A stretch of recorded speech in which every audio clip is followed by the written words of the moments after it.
Yeah, on record, Tshidi. On record, Tshidi. Hello, welcome to Politricking with Tshidi Madia. I'm out in West Africa this week, to be specific. I'm in Guinea-Conakry marking Africa Day. It's happening. We're celebrating with the people of West Africa, but I'm still keeping my finger on the pulse, still watching what's happening back home and trying to make sense of the politics back home. This week, I speak to former Joburg Mayor, Dr. Mpho Phalatse. Interestingly enough, she's not given up on the idea of being mayor again. She speaks about the boredom of being on the opposition benches. But we also speak about what her thoughts are on the state of the city since leaving office. This is episode 8 of season 3 of a politics podcast brought to you by Eyewitness News. So are you used to it yet, being on the opposition benches, being the leader of Caucus in council? I don't think I'll ever get used to being in opposition. Greetings to you, to your listeners. Opposition is, for me, it's boring. I've started doing statistics just to keep my mind active because I'm bored, and I've started looking at what else I can do because I'm a part-time councillor now, so I'm not full-time, so I don't need to dedicate 24 hours of my time to the city of Johannesburg. I can look at other opportunities, so I am looking for other things that I can do to make use of my time. When you look at the city, mayor after mayor, what comes to mind more so as the former mayor of the city of Johannesburg? It's very sad, very concerning as to where we're going as a country, very concerning as to what's going to happen in 2024. It's sad to see just the level of self-interest that's in putting together governments, that residents are the least of people's considerations. It's all about where can I get a better deal. And it worries me, particularly with the state of the city. When I became mayor, I knew the city is broken and I knew it would take time to fix the city. It was not going to be an overnight thing. It needed consistency, follow through, stability. And unfortunately, we have not had any of that. We've spent a lot of time politicking. Even in the 13 months that I was mayor, as much as we got a bit done, there was a lot of politicking in the background. And that does take up your time. It takes up your energy, your focus. So it's really unfortunate what's happening. I feel like we need to go back to the polls. I wish we could have elections again already because I feel like this is not working. It's not working, and the remainder of the 5-year term is just too long. I can't imagine us going through this for another 3.5 years. But paint a picture for us, Doctor. How does that play itself out? You speak about self-interests. How does the city even get to a point where mayors like Thapelo, Ahmad and Kabelo Gwamanda are elected into office? Bear in mind, this is one of the most advanced cities on this continent, one of the richest economies of this continent that this is happening in. So let me give a bit of background as to how things started. Firstly, in 2016, we had the first coalition government in the city of Johannesburg. It was our first time that the city was not in the hands of the ANC. We had the Herman Mashaba administration. I was MMC in that administration. It was a coalition, but it was a more sober coalition because A, you had fewer parties, and B, I suppose because we were new to this thing, people were amenable to working together peacefully, collaboratively. What we saw in 2021 is different, is that we saw one-seat parties wanting to have the mayorship, wanting to have the speaker seat, and saying we want our voice to be the same as the party with the 71 seats and the party with the 44 seats. And so this horse trading for positions is what has defined us as governments. So when I was elected as mayor, it was by chance. When I went into that council meeting, we didn't have a single coalition partner. We had ourselves only with our 26%. And by chance, I got elected as mayor. And we were vulnerable in a minority government. We started looking at who can we work with, even though we had tried to negotiate before the fact. And I think you remember that there was again contention around Herman Mashaba wanting to be mayor and the DS saying, but we have the biggest number of seats, we should get the mayorship. And that's why we went into that meeting without an agreement. And after the fact, after my election, there were further negotiations and eventually we put together a coalition. We ended up with 10 political parties. Now, if I were to share what happened in those negotiations, you had one-seat parties saying, I want to be MMC, and that's where the trouble really started. You didn't have that in the 2016 administration. I mean, I remember it was only DA MMCs. We had 8 DA MMCs and 2 IFP MMCs, and that was it. The rest of our partners were in the legislature, so they had chairperson positions in the legislature. The level of ambition and self-interest was a lot less than what we're seeing now. Now everybody wants the big positions. What birthed this? The need to get a slice of the pie, that they can make such bold demands in those negotiations? And, I'm not sure I have the answer to that. I mean, between 2016 and 2021, as to what actually happened for people to start thinking, no, wait a minute, if I have one seat, I can also be mayor. I can also be an MMC. It's ridiculous if you ask me. It shouldn't be, because in my view, the number of seats speaks to the voice of the electorate, and that needs to be taken into consideration at all, And so I'm not sure, but I do know that a lot of the self-interest stems from people wanting access to the purse. But this is a picture you are painting on your side too, within your coalition discussions. That's what happened with our coalition partners at the time. The partners that were ambitious, overly ambitious, that wanted more than what we felt they deserved, have since moved over, and that's why we were ousted. Yeah. So you had Cobes Colleen Makabela, who from the outset with her one seat wanted to be an MMC. And you had URM with one seat, you had the ATM with one seat. And we tried to say, but we've got other parties with one seat. They only have chairpersons. How do we explain that you get to be an MMC and they don't? And she said, well, I'm also capable. So I don't care about numbers. And that's where it really started. And the compromise was the chair of chairs position. And that's how she became chair of chairs in the first place. But now what you see is that the shopping around started. So she was with us, but she was never really with us. And I felt it. I felt it, by the way, when she was still in our coalition. She was very antagonistic, almost opposing at every turn. Very difficult to work with. No, I was not. Let me ask you this. Have you now completely given up on being Joburg Mayor? Is there no way of going back to the negotiation tables? You can never give up.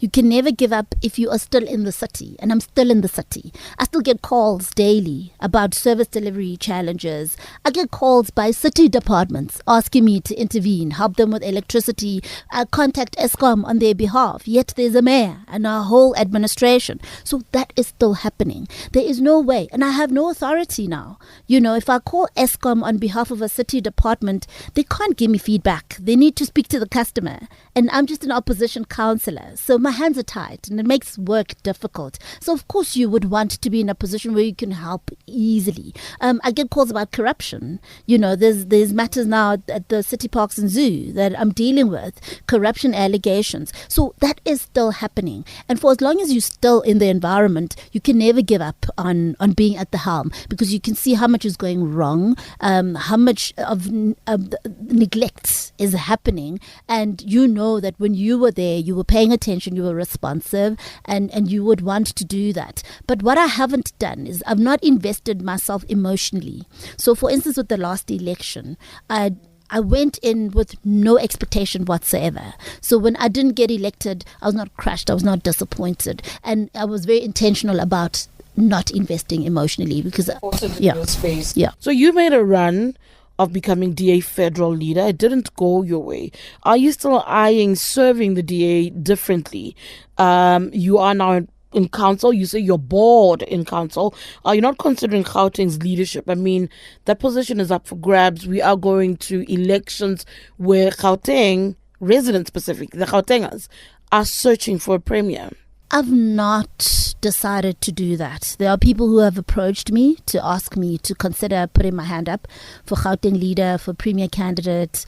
I'm not there yet. I'm not saying it will never happen, but it's not something that I've decided to do. No, not at all. If there's a good candidate that I can back, I will do so.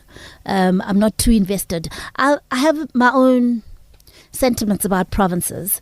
I feel like provinces should be done away with. So I don't really see the impact I would have at a provincial level. So I'm not really drawn to it. But if the opportunity arises, then yes, something I could do, but I'm not too invested in it. It's not like local government and national government where I feel like there's really lots you can do.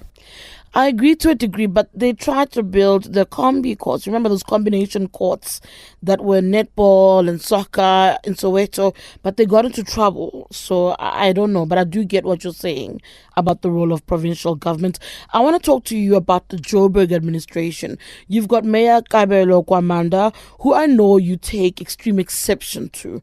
Talk to me about why you don't want Kabelo Gwamanda in that office. First of all, we've been subjected to compromise mayors, right? We all know that the ANC and the EFF have a pending matter in Ekurhuleni, where the EFF has said we want mayorship in Ekurhuleni, and until that happens, we will not support an ANC mayor in Johannesburg. And that's why this gravitation towards minority party candidates for mayorship.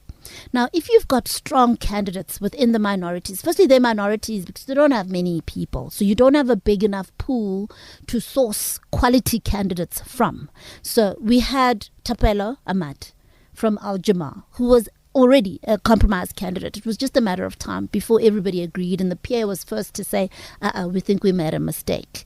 But instead of giving us a better candidate, they went for yet another compromise candidate. It's totally unfair on the residents of Johannesburg. I feel compromised as a professional in the space. I feel like the space is unprofessional, and I would like to work in a professional environment. I'd like to have confidence in the people who are in leadership, whether it's ourselves or different block of political parties.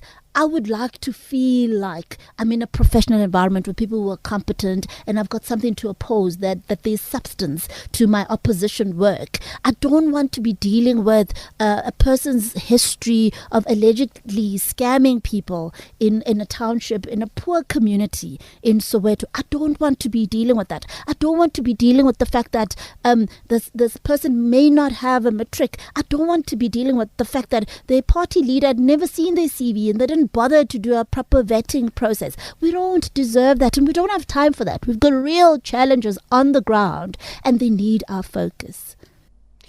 What do you make of his recent comments? I think Eyewitness News asked him about the allegations and his qualifications. He pretty much refused to give any answers. Well, I remember listening to his interview in Alex where he said, this is a company that existed when I was much younger than I am now.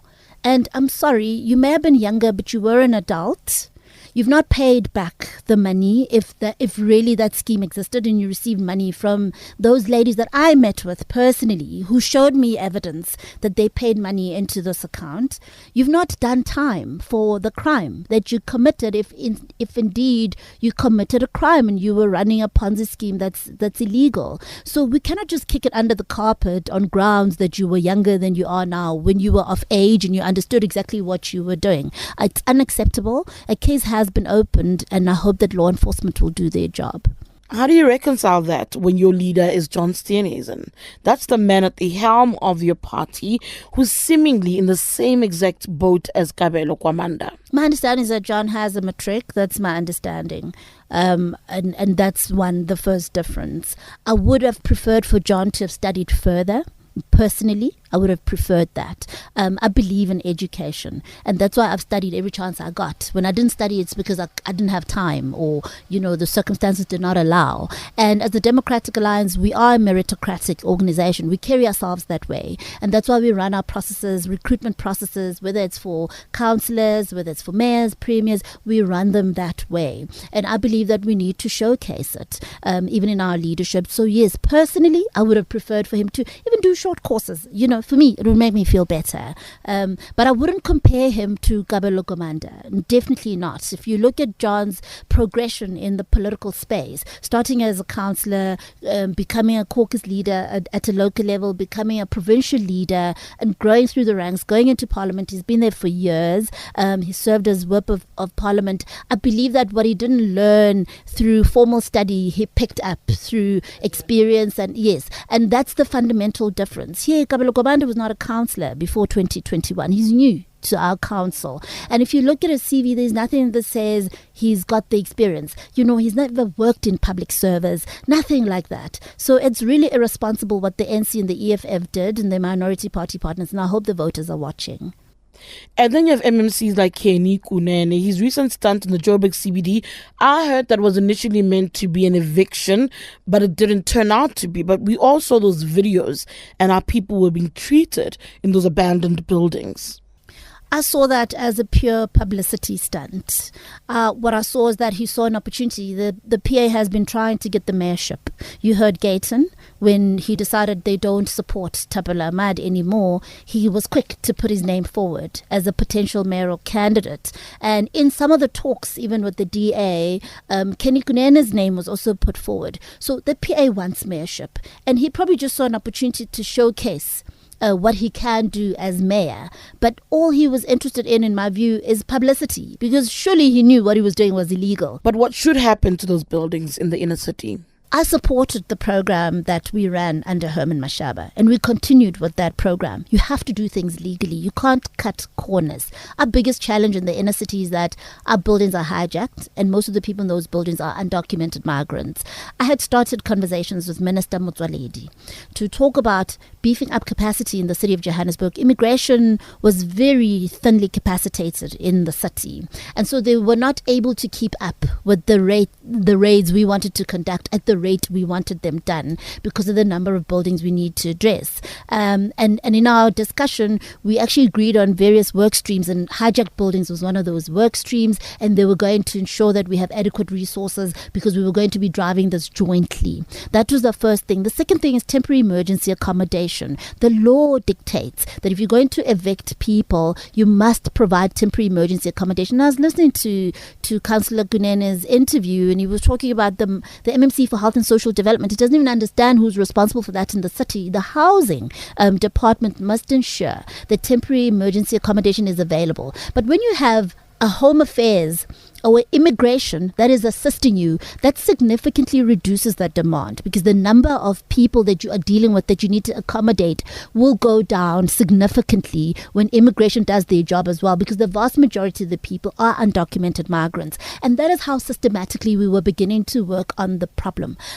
We continued again, like I said, with the program we started under the 2016 administration, where we were inviting the private sector to come in and claim some of these buildings and repurpose them for social housing and so on. That program was continuing under our administration, and we were working very closely with development planning, JPC, to ensure that there is no blockage and that there is efficiency and we fast track the process. We already had some buildings that were being repurposed for student accommodation and so on under our administration.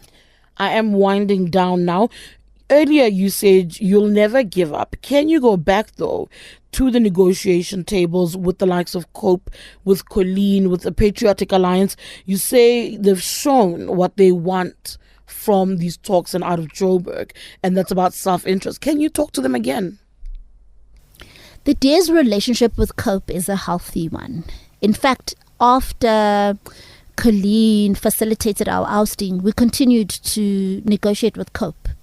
What we had hoped at the time is that COPE would discipline Colleen. They have failed, unfortunately, to do so.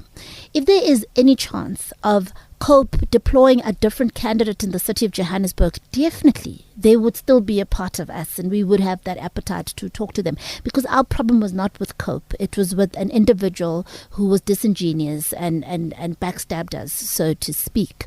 In terms of the Patriotic Alliance, John Steenhuisen has been very clear in his letter that leaked to Herman Mashaba, where he said, we have a problem with the flip-flopping behavior that we are seeing with the Patriotic Alliance. They were instrumental in facilitating our ousting in January, and 3 months down the line they already want to come back because they don't like Thapelo Amad.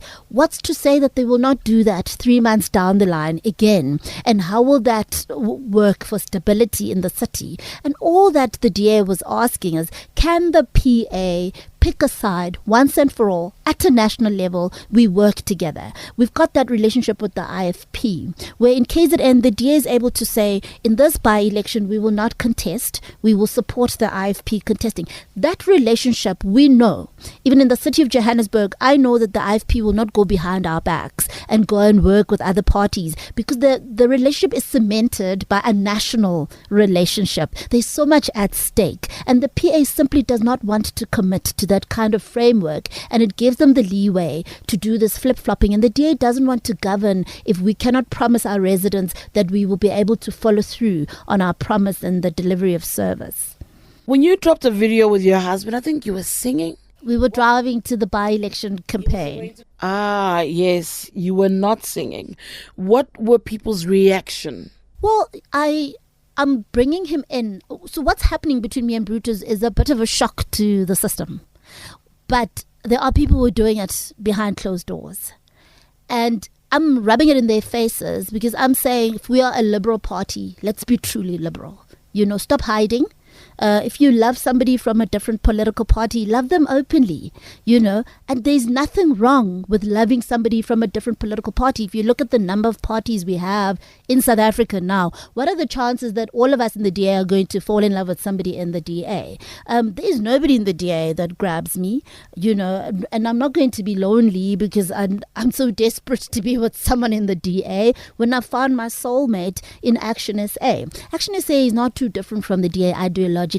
So it's not even as though ideologically we differ so much. Brutus and I have a very peaceful marriage. Even where politics is concerned, we agree on most things. So there's really no issues. But I do feel like I am testing boundaries, and I knew I was testing boundaries, but I'm happy to do it because people must be set free. We're a liberal party and we must be truly liberated. Last one for me. What do you then say to those who assume your relationship is a pathway to join ActionSA? If you remember, they predicted that you were contesting because you wanted to find a way out. They predicted that Bongani Baloyi will find himself on the outside and you will then rise to become the premier candidate for ActionSA. And you know what? Bongani Baloyi is now out. I had a good relationship with Herman as my mayor when I was MMC. I've had ample opportunity to join ActionSA. I chose not to join ActionSA. I was intentional about remaining in the Democratic Alliance, and my reasons still stand. ActionSA, in my view, has not succeeded to differentiate itself much from the Democratic Alliance. That's why a lot of people call it DA Light. And for me, it won't make sense to leave the real thing to go to a light, quite frankly. And also just looking at realistically what kind of impact they're likely to have in 2024 as opposed to what kind of impact the DA is likely to have. It won't make sense for me to trade the DA for ActionSA. I'm in politics because I want to make a difference. I want to be in government. I want to solve large-scale societal problems. And I need to be realistic about where that's likely to happen. And I don't see it happening in ActionSA.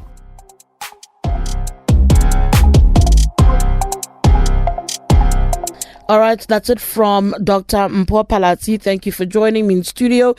Remember, I'm in Guinea, Conakry. Catch the updates on what I got up to in West Africa when I come back next week. Thank you so much to my producer, Duduzile Masuku. For Eyewitness News, my name is Tshidi Madia.